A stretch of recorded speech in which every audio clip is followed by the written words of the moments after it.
Should the 49ers sign Tom Brady next year, Dad? Absolutely. I mean, here's the deal. He's in Tampa, Florida. Kyle and John Lynch should get on their knees and crawl across the country to Tampa and hat in hand and say, please come and play in Santa Clara for us. That's how much they should want him. It should be like, remember 3 years ago when you wanted to play for us and we said, no thanks? We're really, really sorry. Please accept here is a flower arrangement that we think you would really like. Our sincerest apologies. Yes. Yeah.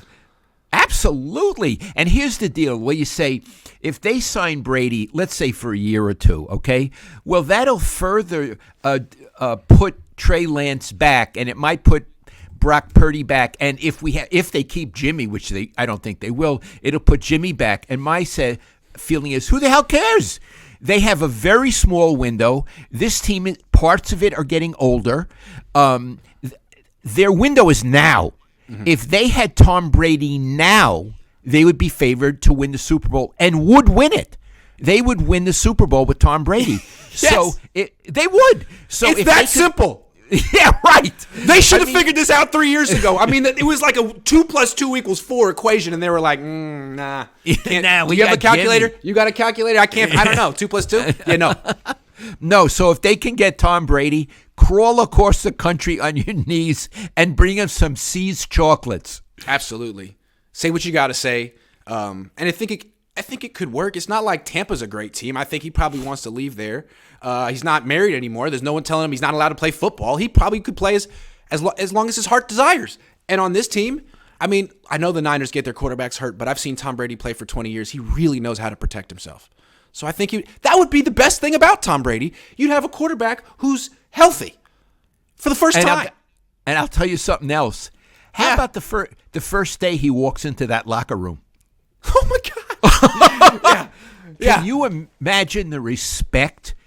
Do you think Juszczyk would be missing Jimmy when Tom Brady walks in? He'd be kissing his ring. Kissing his ring. Kissing his rings.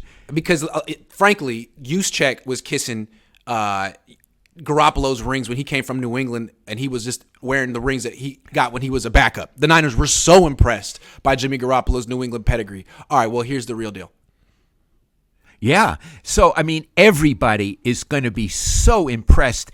And talk about leadership, everybody will follow him. Now, the only issue, and Kyle. This is Kyle. Explain why Kyle's an issue, Iggy. Kyle micromanages quarterbacks more than any coach in the league. Quarterbacks in this team aren't allowed to audible. He'll give him 2 plays in the huddle, and he can go with one or the other. But if he sees something and is like, no, actually, I want it, not allowed to do that. No freedom at the line. So he would have to change that for Tom Brady. Also, frequently, he will tell a quarterback where he wants to go with where the ball needs to go. Can't do that with Tom Brady. So he would have to actually leave Brady alone. Another guy, a very good coach is Bruce Arians. Bruce Arians and Tom Brady won a Super Bowl, but Bruce Arians had input. He would veto Tom Brady stuff. Brady essentially got him fired.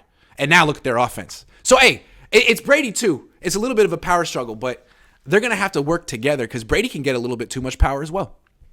Well, here's the thing. If I were running the 49ers, I'd take the risk of Brady getting too much power because where are the 49ers? They've never won a Super Bowl with this bunch. No. And it's clear, let's be real clear, Kyle would have to dial down his ego a little bit. And essentially, a little bit. And essentially, from 11 to 3. And they'd have to let Brady sort of be the offensive coordinator on the field. Yeah. Quarterbacks used to be like that. Jim Plunkett was like that. And I think that Kyle is the one who would need to adjust for a season or two, get his Super Bowl ring, and swallow hard. What do you think, Iggy? I think there's a part of the locker room, too, that I think why they like Jimmy is because it's not about Jimmy. Everyone knows Jimmy's cool, but he's not the best player in the team. So the Niners are good. Everyone else gets famous. Nick Bosa, Trent Williams, George Kittle. When Trey Lance became the quarterback, every question was, so George, what do you think of Trey Lance today? Like, I think they don't really appreciate that. And if Tom Brady comes, every single question is going to be about Tom. Hey, what is your first impression? What's your second impression? What's your third impression of Tom Brady? And I think the players would be like, man, I'm famous. I think they like that about Jimmy. Jimmy's like, I just smile. I just smile and play mediocre football, So I don't know. I think some of these guys have some big egos. It would be very interesting to see if it would work. But I think once they start winning, it would probably work. If these guys with their pipsqueak egos can't handle Tom Brady in the locker room, they don't deserve to be on the team with Tom Brady. But don't you know who Juice is, Dad? His name is Juice, and he went to Harvard, and he gets about one catch a game. He's very important. I'm sure he is I'm sure he's a very nice man, and it's Harvard. Rah, rah, rah. He went to Harvard. He went to Harvard. But Tom Brady trumps Harvard. In this case, Michigan and Michigas trumps Harvard. It'd be funny if he came next year, his quarterback coach would be Brian Greasy. They're in the same team at Michigan. They played together in college. Greasy was a starter. So that'd be pretty funny. Hey, Brian, I'm kind of in the mood for Diet Coke today. How about Diet Coke?